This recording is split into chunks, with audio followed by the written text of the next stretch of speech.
Shalom, esta es la parashá Vayeshev en Bereshit, Génesis 37:1, y dice la escritura: y se estableció Jacob en la tierra donde peregrinó su padre, en la tierra de Canaán. Estas son las crónicas de Jacob, Yosef, Toledot, Jacob, Yosef. A la edad de 17 años era pastor junto con sus hermanos al rebaño. Pero era un joven con los hijos de Bilha y los hijos de Silpa, las esposas de su padre, y traía a Yosef malos informes acerca de ellos a su padre. E Israel amaba a Yosef más que a todos sus hijos, ya que era el hijo de su vejez, Ben Secuni, y le hizo una túnica de lana fina. Y vieron sus hermanos que era él a quien amaba más su padre que a todos sus hermanos, y lo odiaron, y no podían hablar con él en forma pacífica. Soñó Yosef un sueño y lo contó a sus hermanos, y continuaron odiándolo aún más. Les dijo: oigan, por favor, este sueño que soñé. He aquí que estábamos nosotros atando gavillas en medio del campo, cuando he aquí que se levantó mi gavilla y también se quedó erguida. Entonces he aquí que se reunieron en derredor las gavillas de ustedes y se inclinaron delante de mi gavilla. Y le dijeron sus hermanos: ¿acaso habrás de reinar sobre nosotros? ¿Acaso habrás de dominarnos? Y continuaron odiándolo aún más a causa de sus sueños y a causa de sus palabras. Y soñó otro sueño más y se lo relató a sus hermanos y dijo: he aquí que soñé otro sueño más. He aquí que el sol, la luna y las 11 estrellas se inclinaban delante de mí. Y lo relató a su padre y a sus hermanos. Lo reprendió su padre y le dijo: ¿qué es este sueño? Ma hajalon hatse. ¿Qué es este sueño que has soñado? Asher le jalemet.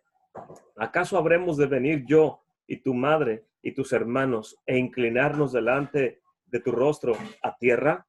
Y tuvieron celo de él sus hermanos, pero su padre meditaba sobre este asunto. Amén. Voy a leer hasta ahí. Y esta parashá Vayeshev, muy interesante, inmediatamente después de decirnos que Jacob está peregrinando por todo el territorio de la tierra de Canaán, donde anduvo nuestro padre Yitzhak y donde anduvo también nuestro padre Abraham Avinu, Yitzhak Avinu. Y en el verso 2, inmediatamente nos empieza a narrar diciendo Toledot, Elá, o Eile Toledot, Jacob, Yosef. Normalmente cuando la palabra Toledot aparece en las genealogías, siempre repite en el caso de Abraham. Y estas son las generaciones de Abraham. Y repite Abraham, engendró a Isaac, etcétera, etcétera. Siempre repite el nombre del ancestro 2 veces, pero en este caso es la única vez en la que dice: y estas son las generaciones de Jacob. Y lo lógico que siguiera la misma guía de los versículos donde aparece la palabra Toledot, pero en este caso se rompe esa secuencia y dice: y estas son las generaciones de Jacob, Yosef. Inmediatamente nos presenta la Torá a Yosef, que tenía 17 años, que era pastor con sus hermanos, andaba junto al rebaño y era un joven en comparación con los hijos de Bilha y los hijos de Silpa, las esposas de su padre, y traía a Yosef malos reportes acerca de ellos a su padre. Y tengo aquí conmigo un comentario que se llama el Midrash semanal de Art Scroll, se llama Cenurena. Cenurena es un Midrash antiguo que solían las mujeres, las madres de Israel, leérselo a sus hijos cuando ellos, el esposo se iba a la sinagoga. Ellas se quedaban con los niños y les enseñaban este Midrash. Y aquí en este Midrash, en la parashá Vayeshev, dice uno de los Midrashes: Jacob favorece a Yosef. Dice: e Israel amaba a Yosef más que a todos sus hijos. Capítulo 37, verso 3. El Juskini, que es uno de los comentaristas, escribe que todos los hermanos odiaban a Yosef. Los hijos de Lea lo odiaban porque su padre le tenía favor sobre todos los demás, mientras que los hijos de Bilha y de Silpa lo odiaban porque hablaba en contra de los hijos de Lea.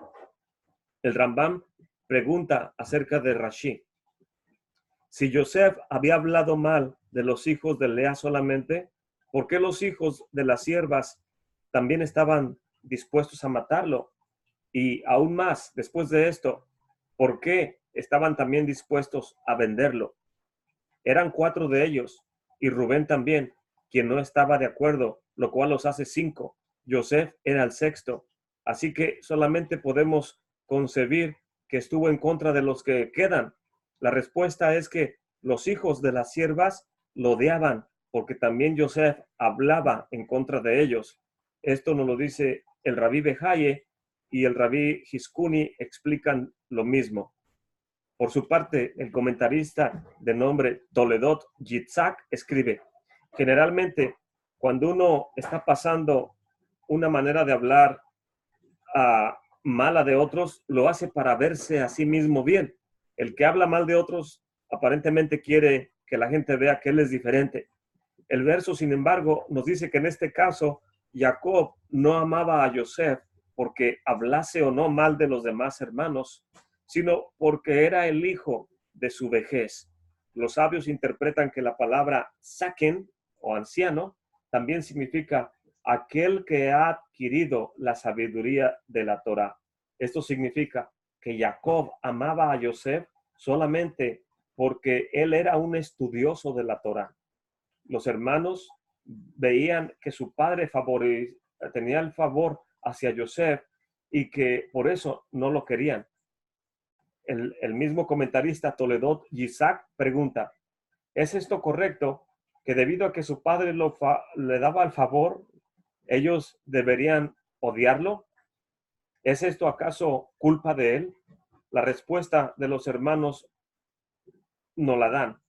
Ellos dicen: si nuestro padre no creyera las historias que viene Yosef a decir de nosotros, no nos preocuparíamos, porque Yosef simplemente se estaría haciendo un tonto a sí mismo, hablando cosas que no son.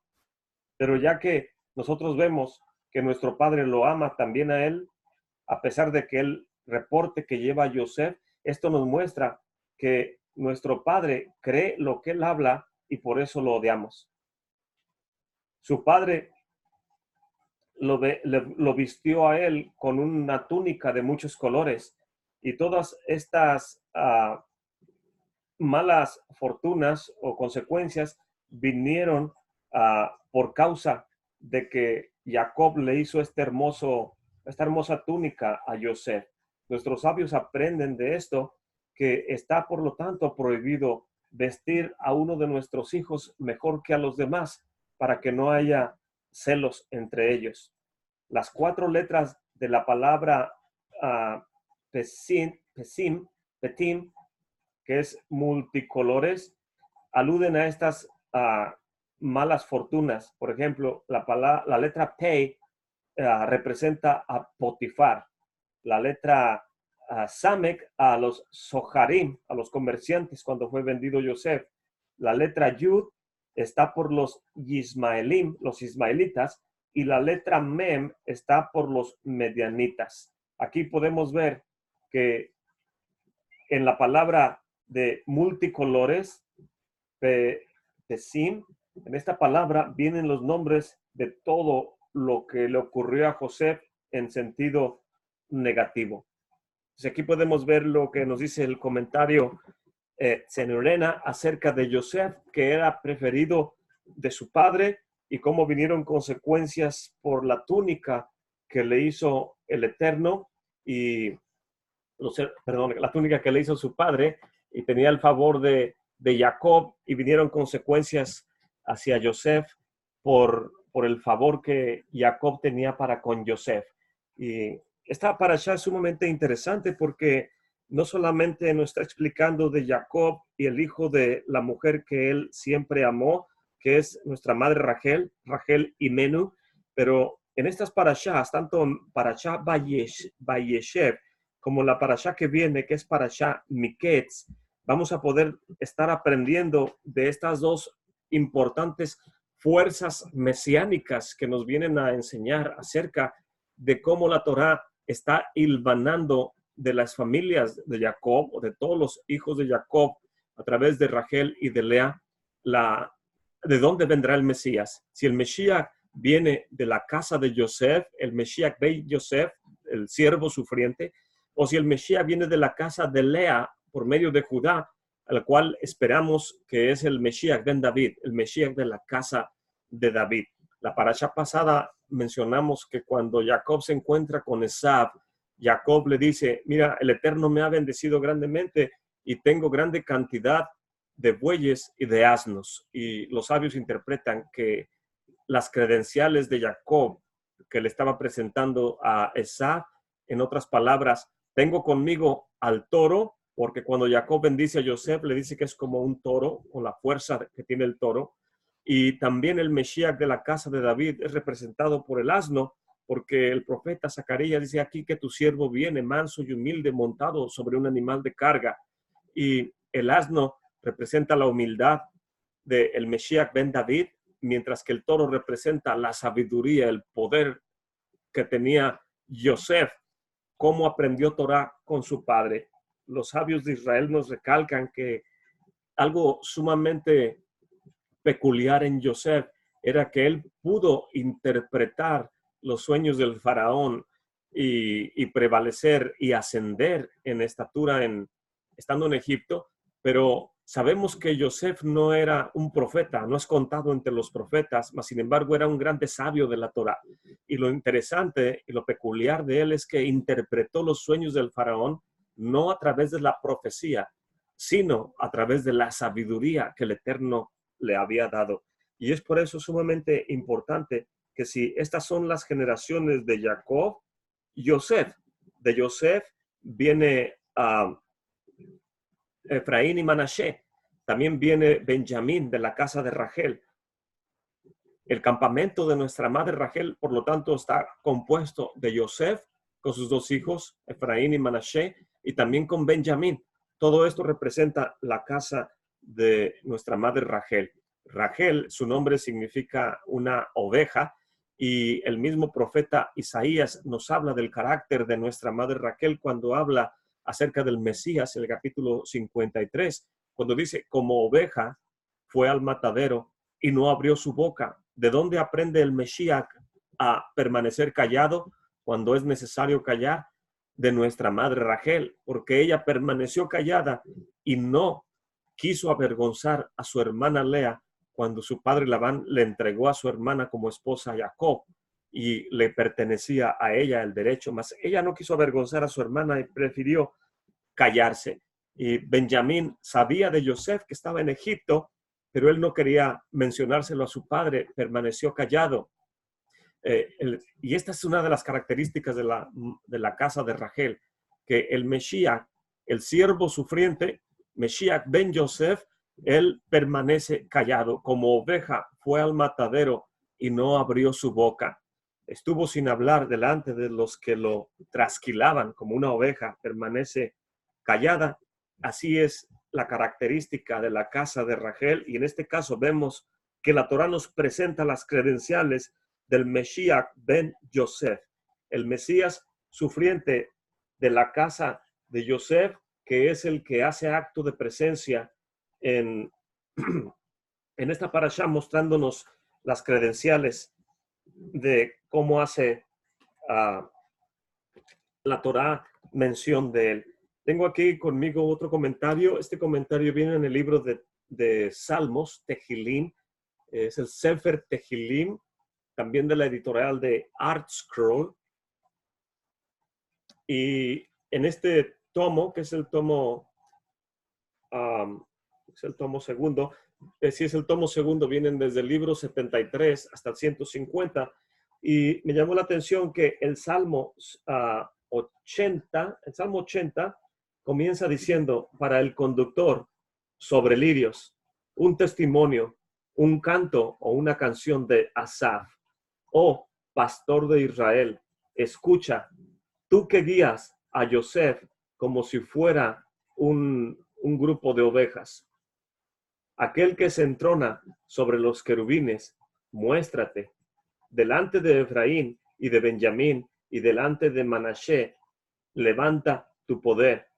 Y tú que vienes para ayudarnos, regresa a nosotros. Y este salmo es sumamente peculiar, habla de Yosef. La pregunta es, ¿por qué el Salmo 80 se refiere a toda la comunidad de Israel como manada de Yosef? ¿Por qué no lo menciona como si fuera manada de David, que es el Mesías, que vendrá al final a instituir el reino? ¿O por qué no lo dice manada de Jacob? ¿Por qué menciona precisamente, en este caso, a Yosef?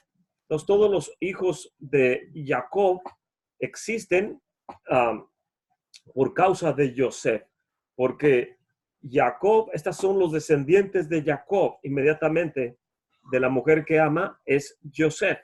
Y una vez que Yosef es presentado por medio de la Torá nos empieza a narrar la importancia de este joven, que es un joven muy sabio, muy entendido, y el que ama a su padre y a quien le está enseñando toda la Torá que nuestro padre Jacob aprendió de Yitzhak, de Abraham, que aprendió en la yeshiva de Eber y de Shem, quien es Melquisedec. Toda esta riqueza, toda esta información de la Torá, los secretos que le enseñaron a Abraham, Yitzhak, Shem y Eber a Jacob, Jacob se los está heredando a su hijo de su vejez. ¿Por qué? Porque Yosef era un estudioso de la Torá, era un Talmid Torá, y él anhelaba, él debía todo lo que su padre le daba. Es el hijo que estudió o que aprendió en las rodillas de su padre. Y este salmo comienza diciéndonos, para el conductor, sobre lirios o sobre shoshanim, que también se interpreta como un tipo de trompetas. Voy a leer el comentario que viene aquí en este libro. Dice, el Salmo 45 y el Salmo 69 tienen una suscripción similar a esta sobre trompetas, sobre shoshanim. Recordamos que el Salmo 45 es un salmo de entronamiento. Cada vez que se sentaba un rey en el trono en Israel, estos son los salmos que se cantaban delante del rey que estaba siendo entronado.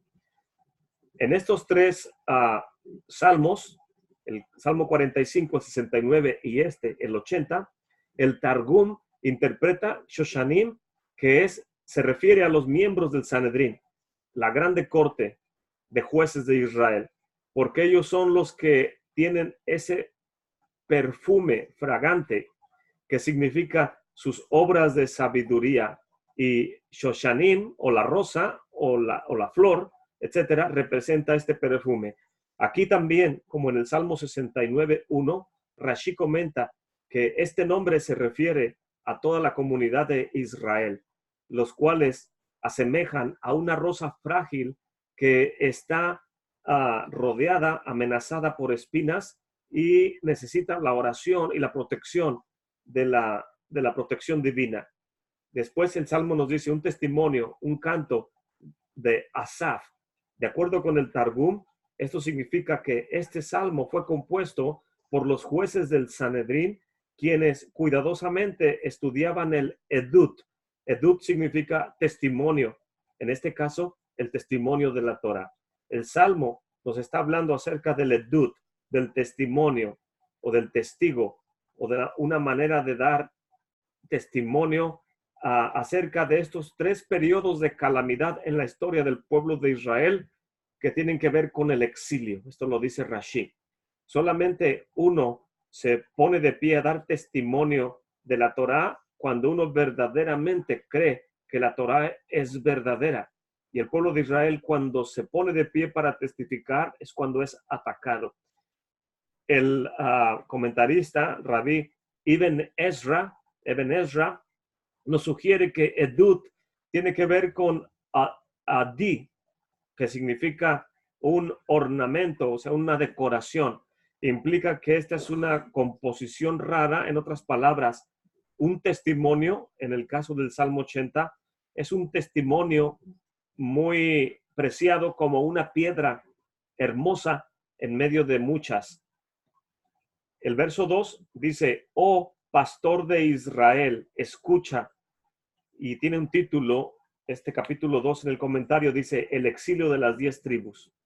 Aquí el salmista se refiere a las 10 tribus de Israel. Cuando dice, oh pastor de Israel, escucha, quién son guiados por la tribu de Efraín, que también se conoce o es el hijo de Yosef. Cuando Jacob bendijo a Yosef en su lecho de muerte, en Génesis 49:24, nosotros nos damos cuenta que el patriarca se refiere al Eterno como aquel, el pastor, la roca de Israel. Los rabinos del Talmud, en el tratado Yoma 69b, enfatizan acerca de la existencia de Israel en el exilio y cómo está rodeado por 70 naciones hostiles y que es verdaderamente un milagro que Israel sobreviva en medio de tanta hostilidad. Por lo tanto, Israel representa no solamente a esa oveja que está perdida o que está solitaria, pero que está también rodeada de 70 viciosos o hambrientos lobos rapaces. Seguramente Israel tiene que, de la única manera que puede sobrevivir es cuando es protegido por el pastor de Israel, y esto se refiere al Eterno. El siguiente versículo dice, tú quien guías a Yosef como un rebaño. Ya que Yosef proveyó para sus hermanos y sus familias a través de los años que estuvo en la hambruna en Egipto, todos los descendientes de Jacob que sobrevivieron en virtud a la obra de bondad que hizo Yosef con todos ellos, por eso se les llama que son rebaño de Yosef. Por eso el nombre de Yosef prevalece y las demás tribus no existirían de no ser porque Yosef los alimentó cuando no había nada que comer. En particular, las 10 tribus de Israel que vinieron a estar después cuando Judá permaneció al sur y junto con Benjamín y las demás permanecieron en el norte, se les conoce como la casa de Yosef, porque ellos fueron guiados por la tribu de Yosef o por su hijo, que representaba a Yosef, en este caso Efraín.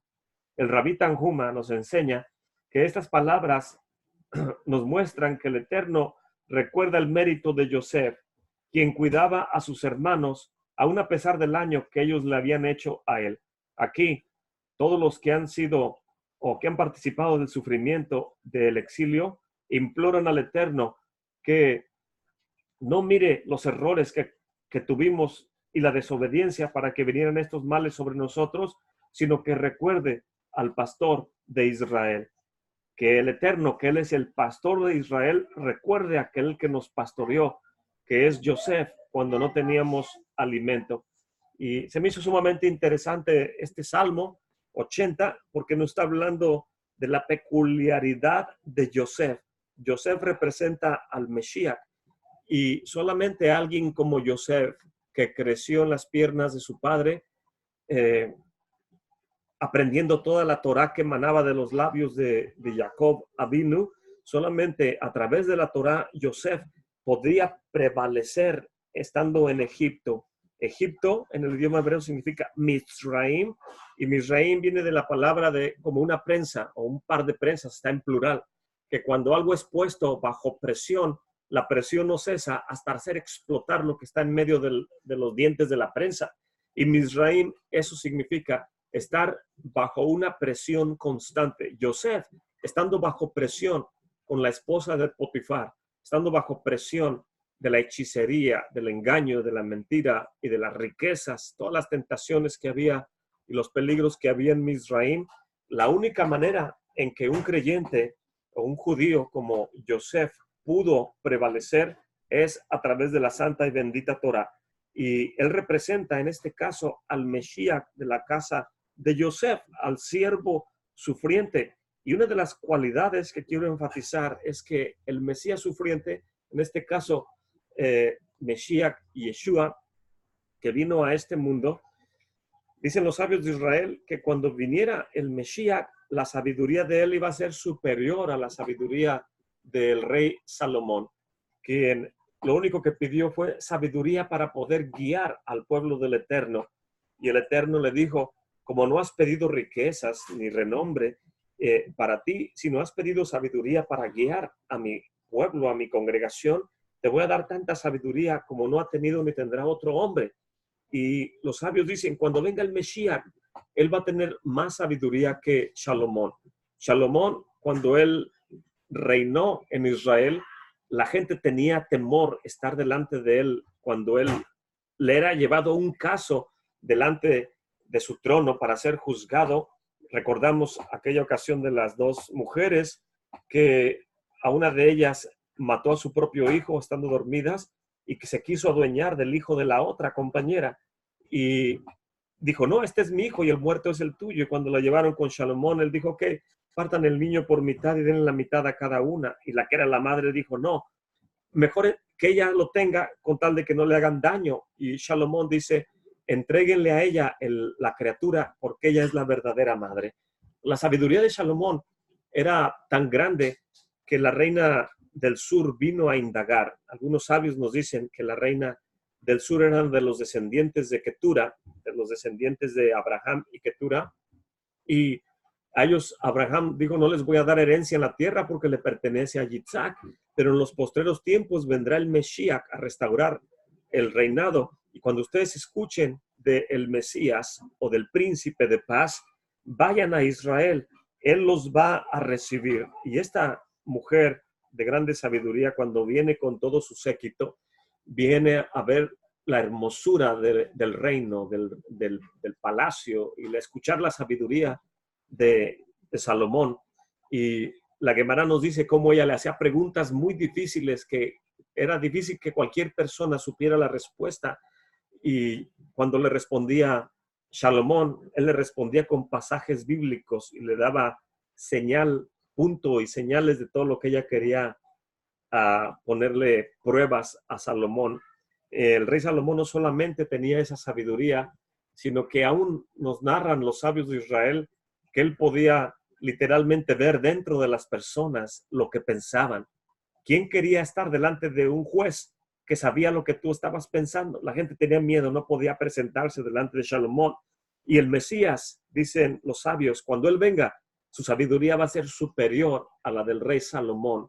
Y podemos ver aquí cómo Yosef tenía esa sabiduría, la hakmá que viene de lo alto, no la sabiduría que es de este mundo, que dice Jacob, que es animal, terrenal y diabólica, mas la sabiduría que viene de lo alto es primeramente pura, buena, santa, de buenas obras.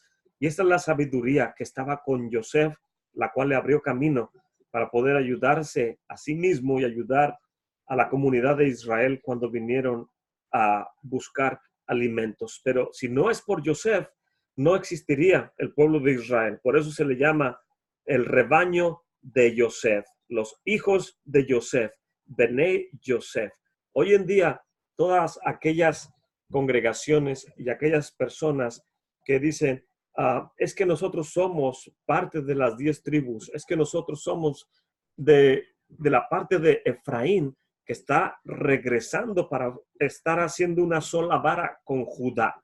Y una de las características, que valga la redundancia, caracteriza a la tribu de Yosef o a sus descendientes, ya sea Efraín o Manashe, o aún la tribu de Benjamín, a la cual pertenecía Rab Shaul. Una de las características de este tipo de personas es que anhelamos tener la sabiduría que el Eterno quiere darle, o que le dio en este caso a Yosef, y quiere darle a sus descendientes. Si nuestro padre Yosef se le llama el pastor del rebaño, y a nuestro Mesías, que representa a Yosef, también se le conoce como el pastor de Israel, ¿no será lógico que todos los que creemos en el Mesías y Yeshua tengamos la responsabilidad de aprender Torah diligentemente como como Yosef estudió en las piernas, sentado con su padre, aprendiendo la santa y bendita Torah? ¿Qué significa aprender Torah con un sabio de Israel?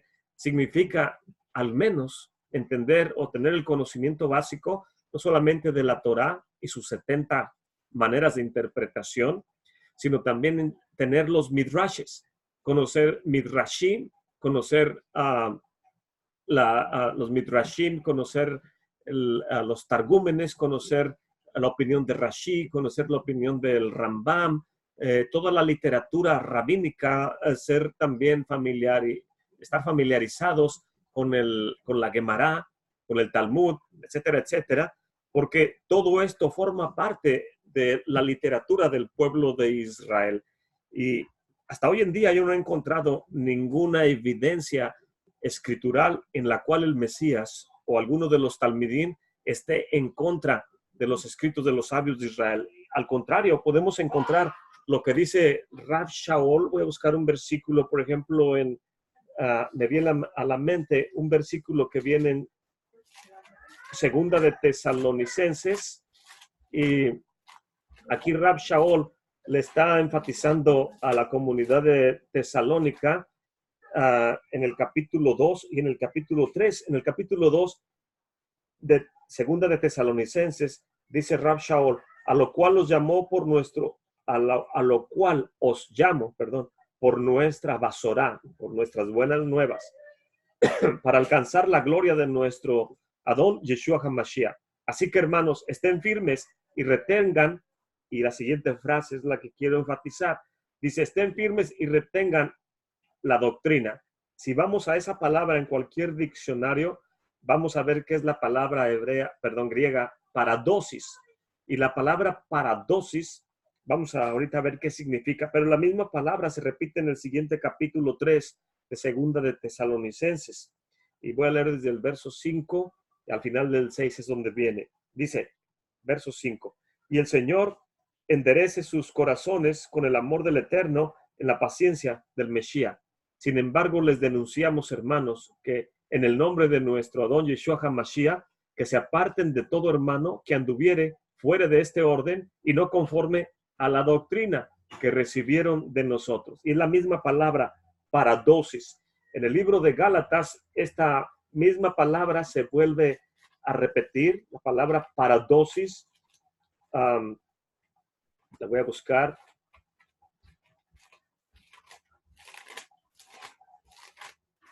La palabra paradosis es traducida como tradiciones del pueblo de Israel. Viene en Gálatas capítulo 1, verso 13, pero viene en el verso 14. Voy a leer el 13. Porque ya han oído acerca de mi conducta en otro tiempo en el judaísmo, que perseguía sobremanera a la quejilá del Eterno y la destruía.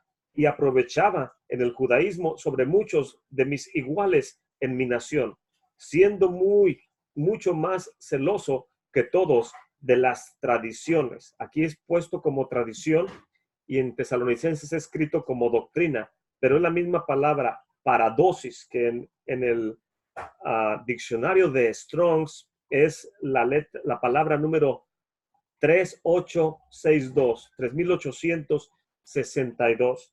Y cuando uno va al diccionario de Strong's o cualquier otro y ve la palabra paradosis, uno va a aprender que se refiere a la ley oral, a la herencia o a las costumbres que tiene el pueblo de Israel, que fue dada de maestro o de rabí a estudiante o de padres a hijos. En otras palabras, lo que enseña la comunidad oralmente y va pasando de generación en generación son las costumbres del pueblo de Israel. Y hasta hoy en día yo no he visto, como ya lo mencionaba hace unos minutos, no he visto ningún escrito en las epístolas o en las Igerot, las cartas de Rav Shaul a cualquiera de las comunidades, ni tampoco en los que se llaman como los evangelios, los basorot, ninguna evidencia en las cuales se esté enseñando en contra de la herencia, en contra de la ley oral, en contra del Rambam, en contra de Rashi, en contra de los Midrashim, en contra de todo esta riqueza literaria que tenemos el pueblo de Israel para poder ayudarnos a caminar correctamente interpretando la Torá. Que si hubo grupos rabínicos que las personas operaban de una forma estricta y algunas veces hasta de una forma perversa, no dejando que otros aprendieran, como eran algunos de los fariseos, que el mismo Yeshua les reprende. No está el Mesías reprendiendo al sistema, no está en contra del fariseísmo, porque todos eran fariseos en ese tiempo, sino está en contra de esos individuos, particularmente en la escuela de Shammai, que estaba en contra de que los no judíos fueran parte de la comunidad del pueblo de Israel. Y el mismo Mesías les decía, hipócritas, son sepulcros blanqueados por fuera, andan bien vestidos con su manto de oración, traen sus filacterias, los tefilín, y los extienden y los muestran en las calles y la gente dice, wow, qué atuendo tan piadoso tiene ese individuo. Pero el Mesías dice, por fuera son hermosos, pero por dentro están llenos de muerte y de gusanos. Son sepulcros blanqueados, pero no se está refiriendo en este caso al grueso del fariseísmo, sino a los individuos que practicaban este estilo de vida, que era todos los judíos de ese tiempo, eran ya sea de la escuela de Shammai o de la escuela de Hillel, eran las preparatorias, las universidades de ese tiempo. Entonces, si en una simpleza, sin tener conocimiento de esto, es como decir, estoy en contra de todos los que van a la preparatoria o a la universidad. Y cualquier estudiante de la preparatoria o de la universidad diría, oye, discúlpame, pero yo no encajo dentro de ese grupo a los que tú te estás refiriendo, porque si yo sí voy a estudiar, yo sí voy a aprender, pero no soy como los que tú te estás refiriendo. No generalices.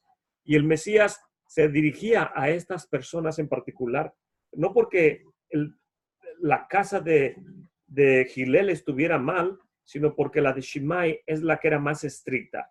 Y dice el Mesías, ni ustedes entran, ni dejan que otros entren al reino de los cielos. Yosef, por su parte, si fuera de la generación de los discípulos, cuando vino Yeshua, sería un fariseo sumamente estudioso, un especialista en la Torah, como lo fue Rab Shaul. Rab Shaul, que es precisamente de la casa de Yosef, de la casa de Rachel. Dice, soy hebreo de hebreos. En cuanto al cumplimiento de la Torah, soy fariseo de la tribu de Benjamín. ¿Ha desechado el Eterno a su pueblo? De ninguna manera, porque yo también soy judío, dice él. Y ya lo leí en Gálatas, como él explica. De tal manera que podemos nosotros entender que Yosef solamente pudo prevalecer en la oscuridad, en el exilio de Mizraim, solamente a través de la observancia de los mandamientos. Y si nosotros nos decimos ser parte de Efraín, debemos caracterizarnos por nuestro amor por el estudio, porque en cuanto trabajamos, anhelamos tener ese midrash, y que anhelamos tener ese sidur, y anhelamos tener la opinión del Rambam, y queremos también tener el juego de Rashi, y queremos entender los pasajes de la Escritura porque es nuestra vida. Y si cumplimos un misbot, el Eterno nos da como regalo cumplir otro misbot. Y si cumplimos otro, nos da otro misbot.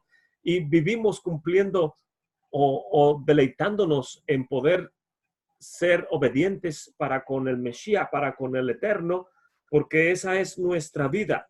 No puede haber otra vida fuera de esto, lo cual la teología tradicional ha venido a empañar y como haciéndolo común, dicen, ¿para qué lees la Escritura?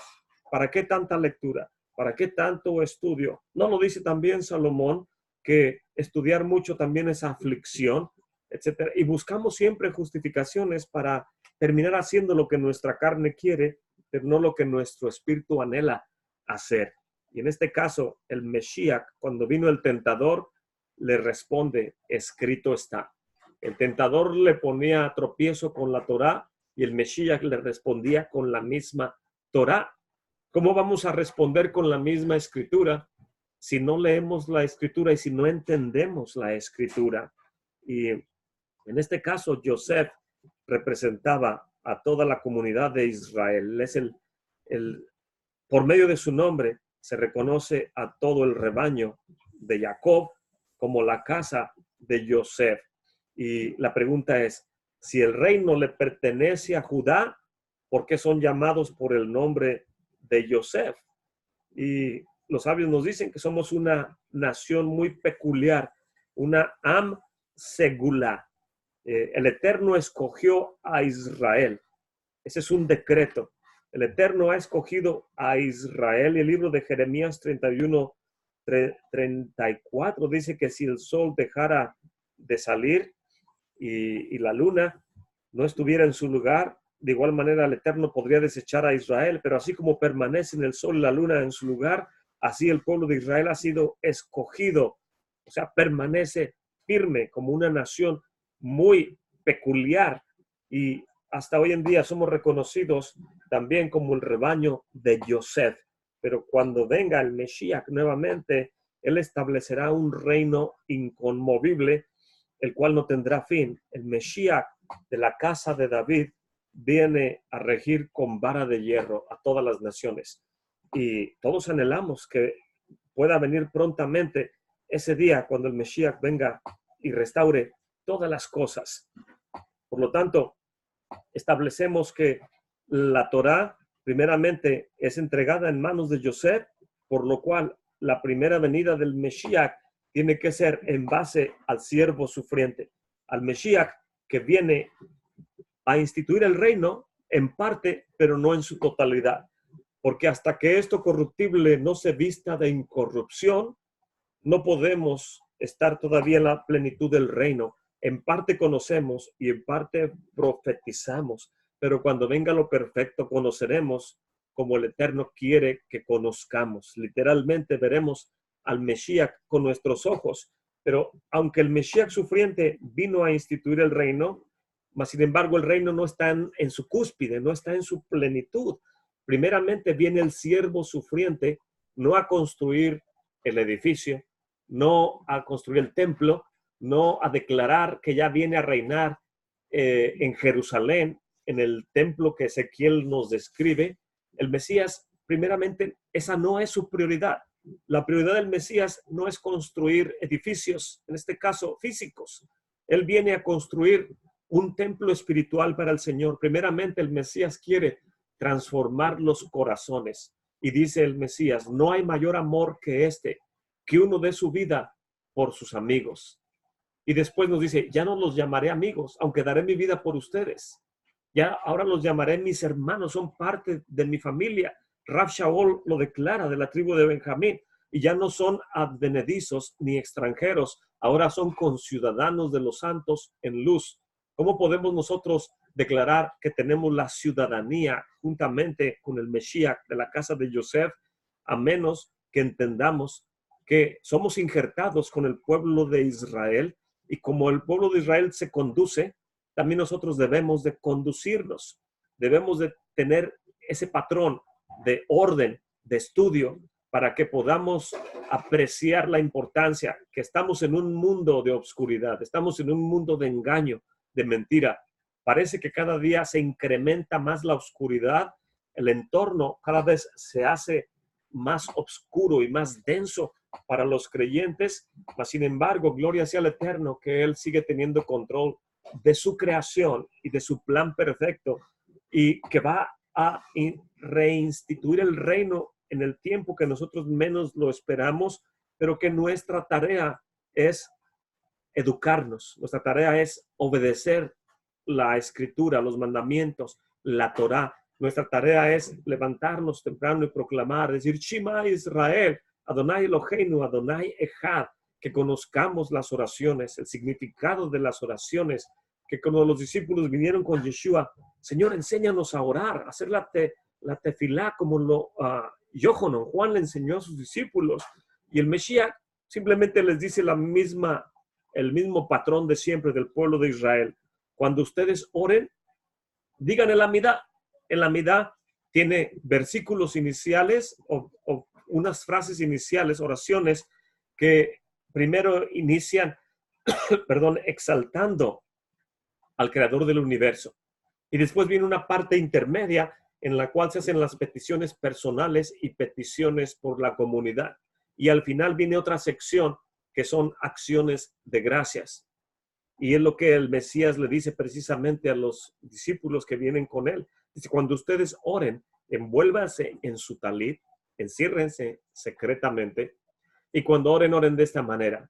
Avinu Shebashamayim, Padre nuestro, que estás en el cielo, santificado sea tu nombre. Venga tu reino, hágase tu voluntad, así como en el cielo, también en la tierra. Son las primeras frases de exaltación o de reconocer quién está encima de nosotros. Y después viene la parte intermedia. Danos hoy nuestro pan de cada día. Perdona nuestras ofensas como también nosotros perdonamos a los que nos ofenden. No nos permitas que el tentador nos tiente. Líbranos del maligno.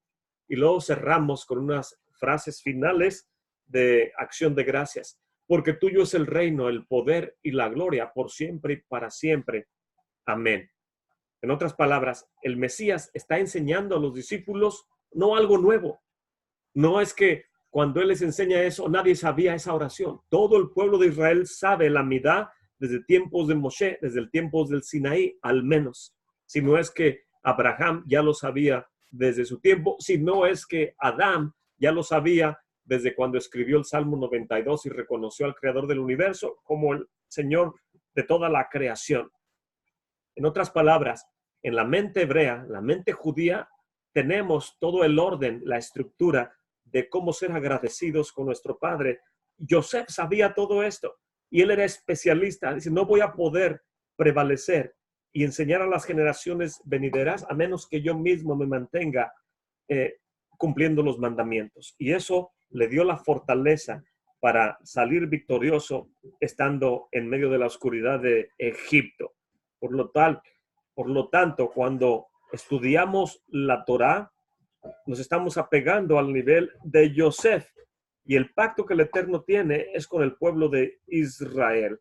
Por lo tanto, tenemos la capacidad de penetrar niveles inimaginables de la Torá, porque para eso hemos sido llamados. Hemos sido llamados para estudiar la Escritura. Podemos ver en las noticias que cuando el Señor no permita, cuando los palestinos, los árabes están atacando a un miembro de la comunidad o atacan una sinagoga, que el Señor no permita eso, pero cuando logran causar un daño al pueblo de Israel, es como si hubiera ganado un partido de fútbol alguien en Latinoamérica. Salen con sus carros, con música, con gritos, regalan dulces a los niños y hacen una grande fiesta porque han causado un daño al pueblo de Israel. Cuando el pueblo de Israel escuchamos que las fuerzas de defensa de Israel identificaron un terrorista que había hecho algún acto en contra de algún miembro de la comunidad, en contra del pueblo de Israel, que demolieron su casa o que le dieron muerte a un gran alto mando de algún grupo de terrorismo, el pueblo de Israel no salimos a festejar como si hubiera ganado un partido de fútbol a alguien, porque no degradamos la victoria que el Eterno le da al pueblo de Israel al nivel de lo que es celebrar como un partido de fútbol. ¿Qué es lo que hacemos el pueblo de Israel? Escuchamos lo que pasó y seguimos estudiando la Torá. Seguimos haciendo nuestra responsabilidad. Por lo tanto, la casa de Efraín, las tribus que están dispersas, debemos caracterizarnos porque estamos sumergidos en el estudio de la Torá y tratando de ser equipo con Judá y con Benjamín para que el Mesías venga prontamente en nuestros días y establezca este reino inconmovible. Para eso hemos sido llamados, para el estudio y la observancia de los mandamientos. Por eso todos los estudiosos sefarditas que estuvieron en los siglos pasados en la Edad Media, en España, en Portugal, en el norte de África, penetrando niveles inimaginables de Torá. No tenían los celulares como nosotros hoy en día, no tenían las computadoras, todos los escritos digitalizados en su mano. ¿Qué es lo que tenían? La voluntad, el deseo, el amor, su identidad de saber quiénes son y que el Eterno puede darles el conocimiento para penetrar los textos y poder saber cuál es el mensaje que hay detrás del texto. El Gaón de Vilna, dicen los que lo conocieron, que cuando él estaba estudiando la Torá, altas horas de la noche, él permanecía estudiando la Torá y que aún ángeles venían y le decían, hemos sido enviados para poderte revelar eso que has estado buscando en tal pasaje. El Gaón de Vilna simplemente les decía, no quiero su información, no quiero nada que no me cueste, como dijo David. Si voy a adquirir algo o algún beneficio, voy a penetrar el texto de la Torá para el beneficio mío y el beneficio de la comunidad, va a ser por mi esfuerzo y no porque me sea dado por parte de un ángel. Por lo tanto, él quería seguir ganándose la sabiduría penetrando el texto de esa manera. Y la pregunta es, ¿cuántos de nosotros tenemos esa peculiaridad? ¿Cuántos de nosotros quisiéramos que un ángel nos dijera un secreto? Y cuando el ángel venga a decirle, ¿sabes qué? Mejor no lo quiero yo mismo ganarme el derecho a penetrar ese texto.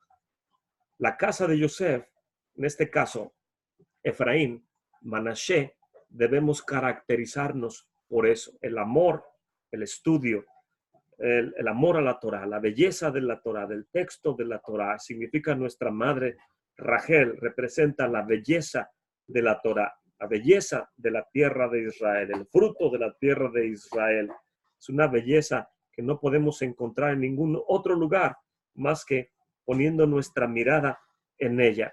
Y la escritura nos dice que Jacob moraba en tiendas, siempre estaba estudiando la Torá. Por lo tanto, Jacob representa a la Torá. Yosef representa a la Torá y se le conoce como el hijo de mi ancianidad. Jacob le enseña todo a Yosef. Jacob y Yosef son como uno solo. La misión de ellos dos es que todo Israel observe la santa y bendita Torá. El carácter de Yosef en Egipto ante las adversidades con la tentación de la esposa de Potifar es que la Torá te enseña a que le obedezcas. ¿Y cómo vamos a aprender esto? A menos que tengamos el Shulchan Aruch, al Rashi, al Rambam, los Midrashes, etcétera, etcétera.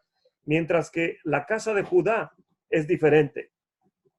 Todos quisiéramos apegarnos al reinado de Judá, pero Judá, el mismo rey David lo dice en sus salmos, perseguí a mis enemigos y no regresé hasta acabarlos.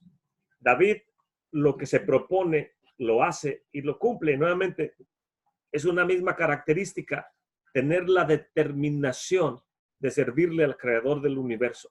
Desgraciadamente, hoy en día mucha gente dice ser parte de Efraín y no estudia la Torá y mucho menos tenemos determinación. Decimos que queremos levantarnos para orar y no lo hacemos. Decimos que queremos hacer los servicios, en este caso Shacharit, Minjá y Arbit, y no los hacemos. Pero en cuanto vemos una controversia de algún pasaje o algo, queremos ver de qué se trata o de qué es lo que se está haciendo en ese comentario. Y nuestra tarea debe ser estudiar, ser diligentes con la escritura. Y todo esto lo vamos a aprender en estas parashás que están hoy en día con nosotros, tanto esta como la de Miketz. Y vemos que en el caso de David, su relación con Betsabé, hubo una relación con problemas, con dificultades. La casa de David o de Judá siempre va a traer estas circunstancias. Yosef, por el contrario, sabía que él es el camino principal del pueblo judío a través de la historia. El camino que uno debe caminar es la observancia de los mandamientos. Se le llama el Derek Ha-Iker, el camino que es el camino principal. La Kedushá, la santidad de la Torá, permanece en la observancia de la Torá. Y los hermanos de Yosef, en este caso, sabían que el pueblo debería administrar bien la Torá, pero que se tenía que tener una visión, una profecía, una nebúa, es la palabra hebrea para profecía. Creían que la Shekinah, a través de la profecía, debería estar siempre con el pueblo judío. Y Yehudá, muchas veces, las adversidades que pasaron en la familia de Judá fueron difíciles y las decisiones de la tribu de Judá no siempre nos parecen correctas, porque siempre parece que hay pecado o transgresión, como Judá con Tamar o como David con Betsabé, etcétera, etcétera. Y que si nosotros, cualquiera en nuestro nivel, cometiera una falta de esa, sería una catástrofe, y decimos, ¿cuánto más sería en ellos? Pero vemos que estos son varones de grande estatura, con grandes propósitos para la humanidad. Y esta peculiaridad de Yehudá, la tribu de Judá, en relación con José, son muy particulares. Cuando Yosef está narrando sus sueños, les está diciendo, tuve este sueño, que mi padre, que el sol y la luna y las estrellas se doblaban delante de mí. Nunca oímos que los sabios se refieran a Yosef como un profeta. Él era un hakam, era un estudioso de la Torá. Y ya mencioné que él pudo dar la respuesta al faraón en base a sabiduría y no en base a profecía. Mas los demás descendientes de Lea, como en este caso Yehudá, junto con los demás hermanos, ellos querían apegarse a la profecía. Ellos querían que la Shekinah o el Ruach HaKodesh les revelara todos los secretos de la Torá a través de la profecía para de esa manera caminar firmemente. Mas el que estudia la Torá se guía por las directrices que vienen en el texto, la sabiduría que el Eterno ya plasmó en el escrito de la santa y bendita Torá, y no solamente espera, el Hakam no espera que se le dé la revelación de lo alto, como el Gaón de Vilna, mas al que es profeta se le da una visión para que pueda guiar al pueblo o a la comunidad. Y los hijos de Lea, que es donde moraba la profecía, ellos querían que todo se moviera en base a la profecía. Mas, sin embargo, Yosef estaba acostumbrado a guiarse en base a la sabiduría. Y la visión que tuvo Yosef, voy a leer rápidamente nuevamente acerca de su sueño. Dice, soñó un sueño y se lo contó a sus hermanos y lo odiaron aún más. Oigan, por favor, este sueño que soñé. Estábamos nosotros atando gavillas en medio del campo cuando aquí que se levantó mi gavilla y se quedó erguida. Y las demás gavillas de ustedes alrededor mío se inclinaban delante de mí. Dice, ¿habrás de reinar sobre nosotros? Después soñó otro sueño. Dice, el sol, la luna, las 11 estrellas se inclinaban delante de mí, y lo relató a su padre y sus hermanos, y lo reprendieron su padre, y le dijo, ¿qué es este sueño que has soñado? ¿Acaso habremos de venir yo y tu madre y tus hermanos a inclinarnos delante de ti con el rostro a tierra? Y tuvieron celo de él, sus hermanos, pero su padre meditaba en este asunto. En otras palabras, Yosef está declarándole a ellos que el sueño que tuvo, simplemente le está narrando acerca de su sueño y le está diciendo que es lo que yo soñé, el Eterno me está mostrando esto, que las gavillas se inclinaban y que el sol y la luna y las estrellas también venían delante de mí. Y él no era profeta, él era un hakam, es un sabio que entendía la Torá.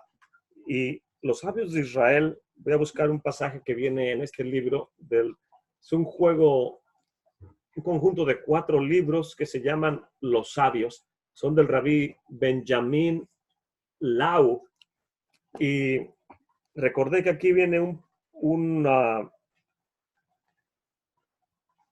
sección que nos habla precisamente acerca de ello. En la lista del contenido dice introducción del autor, dice una palabra acerca del libro y el mensaje, parte 1, de profecía a halajá. ¿Cómo hacemos el cambio de la profecía a la halajá? Inmediatamente nos dice los hombres de la grande asamblea, Anshe Knesset Hagedolá, y entre ellos estaba Shimón Hasadik, Simón el justo, que era grande entre sus hermanos y fue la gloria de su pueblo. También estaba Antígono de Soco, su palabra y el elitismo espiritual. Los siervos de los hijos, Joní, el que hacía los círculos y causaba que lloviera, etcétera, etcétera. Pero aquí nos está narrando Rabí Benjamín Lau acerca del periodo que hubo cuando dejó de haber profecía, cuando decimos que terminó el Antiguo Testamento, que erróneamente le llamamos, y comienza otro periodo. Termina el periodo de profecía, ya no hay profecía, y comienza el periodo de los sabios, comienza el periodo de la halajá. En otras palabras, se le dio su oportunidad a los hermanos de Yosef, y Yosef dice, se los dije, tenemos que continuar fundamentándonos en saber cómo caminar en la santa y bendita Torá. ¿Y qué es lo que trata de explicar Yosef o el Mesías sufriente? Que hay que ser estudiosos, escudriñar las escrituras, dice Yeshua, porque a vosotros les parece que en ellas está la vida eterna. El mismo Mesías dice, estudia las escrituras, hazte de las herramientas necesarias para que puedas penetrar los textos. ¿Y qué es lo que los hermanos dicen? ¿Acaso hemos venido a inclinarnos? Exactamente es lo que soñó Yosef. Yosef, quien era un sabio y no era un profeta, dice, la profecía se inclina delante del estudioso. En otras palabras, cualquier estudioso de la Torá viene y se postra delante del sabio cualquier profeta viene y se postra delante del estudioso de la Torá. Este es el sueño que tuvo Yosef. Y precisamente esta parashá nos da la pauta para entender un texto que viene en el libro de Apocalipsis capítulo 12. En el libro de Apocalipsis capítulo 12 son eventos que están tomando lugar a la mitad de lo que le llamamos la tribulación. Y dice, una grande señal apareció en el cielo, una mujer vestida del sol y la luna debajo de sus pies, y sobre su cabeza una corona de 2 estrellas. Y estando ella encinta, clamaba con dolores de parto y sufría tormento por dar a luz. Y fue vista otra señal en el cielo. Y aquí que un grande dragón bermejo que tenía 7 cabezas, 10 cuernos, y en sus cabezas 7 diademas. Y con su cola arrastraba la tercera parte de las estrellas del cielo y las echó en tierra. Y el dragón se paró delante de la mujer que estaba para dar a luz, a fin de devorar a su hijo cuando hubiese parido. Y ella dio a luz a un hijo varón, el cual había de regir a todas las naciones con vara de hierro. Y su hijo fue arrebatado para con el Eterno delante del trono. Y la mujer huyó al desierto, donde tiene lugar aparejado de parte del Eterno, para que ahí se mantengan 1260 días, que es la mitad, 3 años y medio. Pero aquí el capítulo 12 del libro de Apocalipsis nos está revelando lo que fue el sueño de Yosef. Yosef estaba soñando lo que les dijo, el sol y la luna vienen y se inclinan, los gavillas de ustedes se inclinan delante de mí. Él es el representante del siervo sufriente, el Meshiach ben Yosef. Y aquí el autor, el Shliach Yohanan, que inicia la narrativa del libro de Apocalipsis diciendo, yo, Juan, estaba en la isla que es llamada Patmos por la palabra del Eterno y el testimonio de Yeshua HaMashiach, capítulo 1, verso 10, y yo fui en el Ruach, fui en el Espíritu en el día del Señor. La pregunta es, ¿cuándo es el día del Señor? Es el Shabbat, no es un domingo. Está teniendo una visión del milenio, en el día del Señor. Dice, y escuché una voz que decía, Ani, yo soy el Aleph y el Ta. Anija Rishon, yo soy el primero, de Anija Ajarón, yo soy el postrero. Escribe en un sefer, en un libro, lo que ves y envíalo a las 7 quejilás que están por toda Asia. Y sabemos que el 7 representa el grueso de la congregación, como el libro de Eclesiastés es el plural de congregaciones. Quejilá, singular, Cogelot es congregaciones. Está enviándole un mensaje a la congregación, al grupo de congregación o congregaciones, que son una dividida en varias, como lo quiera usted ver. Pero aquí le está señalando el mismo autor, Juan, la visión que está teniendo. Dice, esta mujer, que significa la comunidad de Israel, vestida del sol, la luna, bajo sus pies y sobre su cabeza una corona de 12 estrellas. Ahí están los hermanos Jacob juntamente con la comunidad de Israel y todos sus hijos, y estaba con dolores de parto, apenas iba a manifestar al Mesías. Y cuando iba a mostrarse la manifestación del Mesías, aquí que viene un dragón bermejo que con su cola arrastraba la tercera parte de las estrellas del cielo, las echaba en tierra y quería devorar al hijo de la comunidad de Israel. Y la quejilá de Israel da luz a un hijo varón, el cual había de regir. Está hablando de el Mesías. Pero en otras palabras, lo que trato de ilustrar es que la parashá nos da las herramientas para poder interpretar los textos, en este caso del Brit Hadashah, del libro de Apocalipsis, en el cual esta parashá nos enseña que Yosef es el estudioso, es el Hakam, y los demás hijos de Lea representan la nebúa, la profecía, pero en este caso es superior el Meshiach ben Yosef, porque tiene la sabiduría de lo alto y es superior sobre el don de profecía, que es solamente un don que opera para un propósito determinado que cuando se termina el libro de Zacarías dejó de haber profecía y los sabios lo sabían. ¿Qué es lo que hacen los hombres de la grande asamblea? Comienzan a escribir la herencia, todas las tradiciones, que era lo que se conoce como la ley oral, para que la comunidad pudiera tener una manera de interpretar y de penetrar el texto, para que la comunidad se apegue a los requerimientos del Mesías Ben Yosef, que demanda que estudiemos y penetremos el texto. Los hombres de la grande asamblea se aseguran y nos dejan toda esa herencia después de Esdras, que era parte de ellos: Esdras, Nehemías, Ezequiel, Zorobabel, Mardojai, todos los que vinieron de Babilonia, entre otros muchos. Se les conoce como los sabios de la grande asamblea. Dejó de haber profecía entre ellos, pero ahora decidieron seguir caminando en sabiduría y en entendimiento.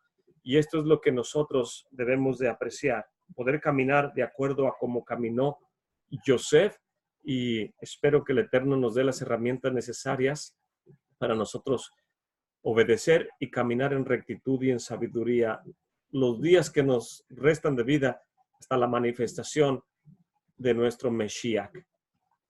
Amén.